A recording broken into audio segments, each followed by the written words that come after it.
Parliamo di ben ritornati nel nostro spazio informativo con Stefano Zara. Grazie di essere qui con noi, Stefano. Allora, il nostro consulente finanziario ci spiegherà ai nostri telespettatori cosa vuol dire la quotazione della Popolare di Vicenza, perché è stata necessaria, che cosa comporta, e poi per le altre banche si parla appunto di rimborsi, decide dal governo in un certo modo, cosa si prospetta? È una salvezza la quotazione? Beh, la quotazione è un obbligo di trasparenza, vuol dire che se io prendo una a caso delle 330 aziende quotate in borsa, di queste, se voglio, da casa mia posso sapere vita, morte e miracoli. Posso sapere quanto guadagna l'amministratore delegato, quanto guadagnano i dirigenti, ovviamente i bilanci, quindi l'andazzo generale. Ho la percezione di come sta lavorando quell'azienda. Questa è la quotazione, proprio detta in soldoni. Se compro le azioni di quell'azienda partecipo al suo andamento, quindi se andrà bene e darà buoni frutti percepirò degli utili, se va male andrà giù il prezzo dell'azione, non percepirò gli utili. Per le banche va la stessa cosa, io obbligo la banca che si quotarsi, l'obbligo è stato imposto per decreto alle banche che hanno dimensioni superiori agli 8 miliardi, quindi Popolare di Vicenza e Veneto Banca sono state costrette a farlo perché hanno quelle dimensioni. Quindi sono state costrette a farlo? Sì, non volevano mica farlo, perché essere obbligati, difatti l'obbligo alla trasparenza non dico che ha generato tutto quello che è nato dopo, ma è anche questo una conseguenza, insomma. Da 62,5 che era il prezzo un paio d'anni fa, di un anno fa, dell'azione del Popolare di Vicenza, a 10 centesimi che è il prezzo attuale, questo 99,64 mi pare, di crollo del valore del titolo, la dice lunga, no? Sul fatto che se io non sono obbligato a mostrare come vanno le cose, posso ogni volta presentare una realtà di comodo, al di là del fatto che... Certo, infatti. Quindi una cosa comunque positiva. È difficile far digerire alla gente che sia positivo, perché la maggior parte delle persone che ci hanno messo dei soldi si trovano ad aver perso quasi tutto, diciamo tutto, insomma. Cosa ci aspetta dalla quotazione? Innanzitutto è una quotazione che il 3 di maggio è il giorno fissato, ma nei giorni in cui sembra avere poco interesse. Ad oggi, sì, infatti, siamo a fine di aprile, che non siano state comprate azioni per 2 milioni di euro contro il 1,7 miliardi che è l'aumento, che è quanto serve per... È stato creato questo fondo Atlante, che poi insomma è fatto dei soldi di altre banche. Sul fondo Atlante c'è una cosa anche abbastanza curiosa: se uno prende 6 giornali e legge quanto è grande questo fondo Atlante, scopre valori diversi, 3, 4, 5, 6 milioni. Dipende dal giornale che compra. No? Ma il fondo Atlante in che cosa consiste? Il fondo Atlante è un fondo come fosse un fondo comune. Infatti c'è una SGR con la ministra, la Questio SGR.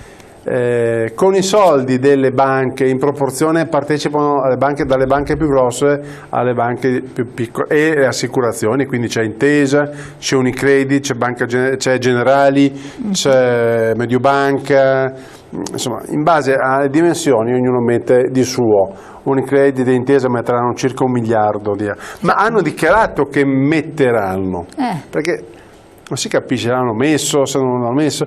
Poi c'è anche un'altra questo le mette in discussione? Alla fine li metteranno, no? Però il fatto che si leggano dati diversi su tutti i giornali vuol dire che non c'è certezza su quanto ci sia oggi nelle casse del fondo Atlante. È un fondo che può anche indebitarsi, quindi se fosse provvisto di 3 miliardi potrebbe indebitarsi per tutto il suo patrimonio e può vendere le quote, quindi questo fondo...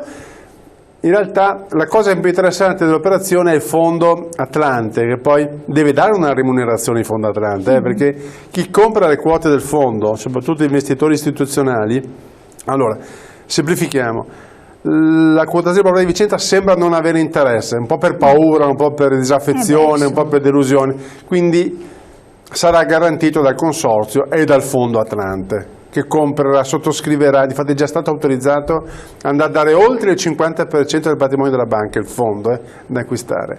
Poi speriamo che il flottante, anche lì c'è un altro aspetto tecnico ma lo semplifichiamo, un'azienda per essere quotata deve far sì che almeno il 25% delle azioni siano in borsa.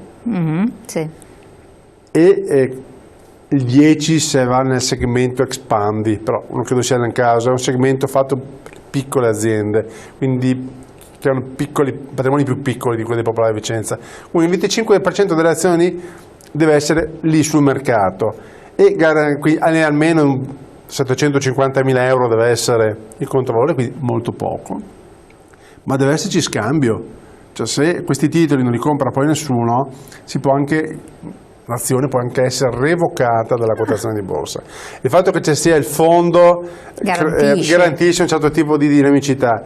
È altrettanto vero che questo fondo venderà poi le sue quote a investitori istituzionali, venderà debiti in sostanza, perché azioni di Popolare di Vicenza vuol dire vendere azioni di una banca pieni di debiti. Per rendere allettante l'acquisto, il fondo dovrà riconoscere una buona remunerazione, si parla di 6-9%. Hai questo fondo Atlante. E i fondi speculativi attualmente in Europa si chiamano fondi ad alto dividendo, attenzione, alto dividendo, alto rischio. Ricordiamo sempre. Sono di rendimenti intorno al 9%, quindi dovrà riconoscere una buona remunerazione perché questo fondo possa poi vendere le sue quote agli investitori esteri. Quindi è tutta un'operazione. Iorio, il direttore amministratore delegato della banca, sta facendo ricorsi su a Londra, che è la piazza finanziaria in cui vende l'operazione, in cui va a dire sostanzialmente abbiate fiducia di questa banca perché noi non siamo come Zonin, siamo diversi, vogliamo far ripartire la banca, siamo integrati in un tessuto produttivo che continua ad andare, continua a essere un po' un crocevia di iniziative e quant'altro, cioè vende l'operazione, ma l'ha fatto fino adesso con pochi risultati. Fatto sta che il prezzo di 10 centesimi, se confrontiamo il valore a questo prezzo, il valore della banca con le altre le altre cugine, quindi Banca Popolare dell'Emilia Romagna, Banca Popolare Italiana, UBI Banca, Popolare di Vicenza vale ancora, è cara. Ecco, quindi potrebbe scendere anche al di sotto di 10 centesimi. Ma stiamo scherzando? Questi prezzi qua, ma non sono notizie, sono opinioni mie, sono solo 24 ore di sti giorni qua, a 10 centesimi il valore della banca è ancora caro. Okay, quindi potrebbe scendere. Per cui chi dice ma mettiamoci 1.000 euro, 10.000 euro, benissimo, insomma è una scelta che uno fa, ovviamente l'intento speculativo non ha niente a che fare. Ma sì, li butto là e vedo quel che succede, ecco, non stiamo parlando di pianificazione, di programmazione del risparmio, ci metto una fiche e spero che però visto questi presupposti si rischia che la fiche diventi partiamo dal presupposto che le banche italiane hanno il peggior rapporto patrimonio-debito, dopo le greche ci sono le nostre e sono le greche, anzi le banche di Grecia, le banche irlandesi e le nostre banche. Anche le irlandesi sono messe male. Il rapporto fra patrimonio e debito in Irlanda è 20, da noi è 16, in Grecia mi pare sia 36 o 38. Ma se abbiamo la Deutsche Bank che sembra essere un Deutsche Bank disastro. La Deutsche Bank sembra un disastro perché questa leggenda dei derivati è su tutti i giornali.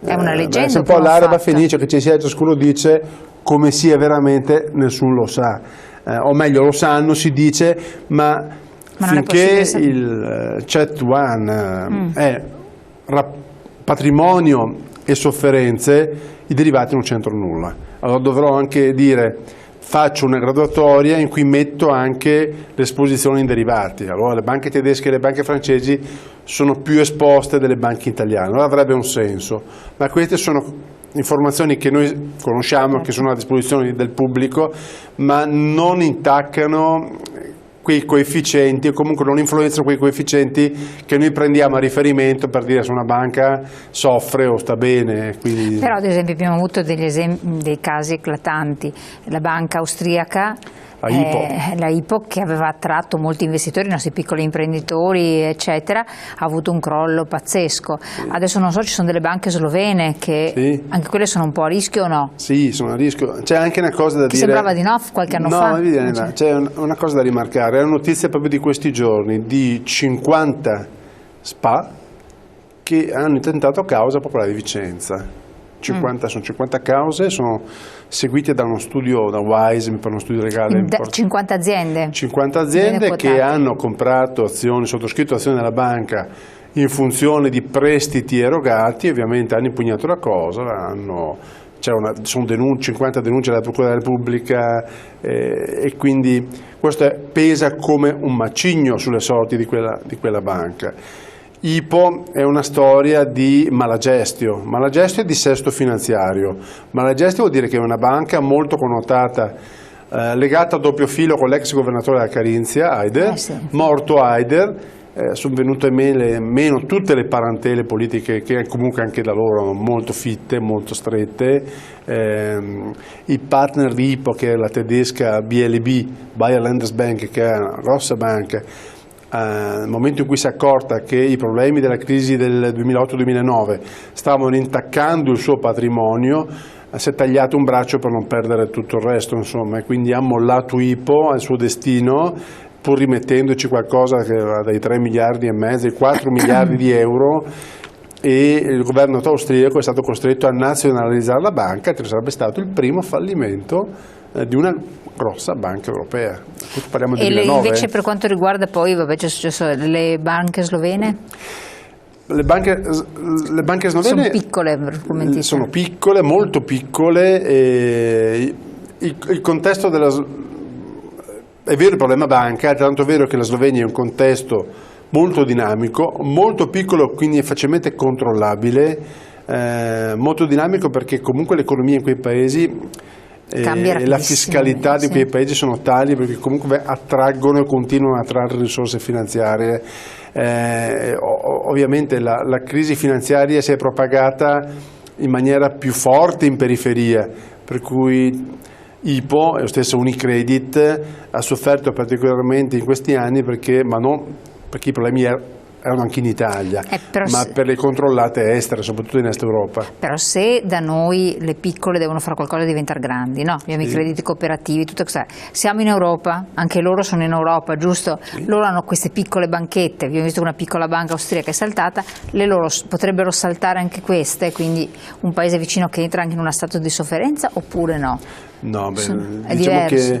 Che siamo proprio messi male noi in Italia. Sì. Diciamo che non sono per il momento un problema all'ordine del giorno, ma nemmeno BCE se ne sta preoccupando.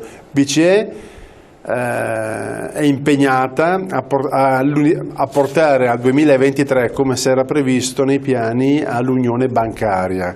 L'unione bancaria vuol dire effettivamente banche gestite con le stesse regole, che pratichino le stesse condizioni e che trattino la stessa clientela, questo in tutta Europa. Questo sarebbe il primo apriporta anche a un'unione fiscale, è un unico forse, se ci sarà mai, Ministero del Tesoro, ma questo sembra un po' fantascienza per come siamo oggi. Per come siamo oggi, esatto. Sì. A proposito di BCE e manovre di Draghi, che sembrano essere andate di aiuto alle banche, poi adesso si sembra che invece non sia stato così. Che tipo di situazione c'è? Diciamo, è un po' una coperta corta, nel senso, le banche sono delle fornitrici di denaro, non c'è niente da fare. Poi ci sono le banche come le intendiamo noi, quelle che prestano i soldi ai privati e alle aziende per la loro attività.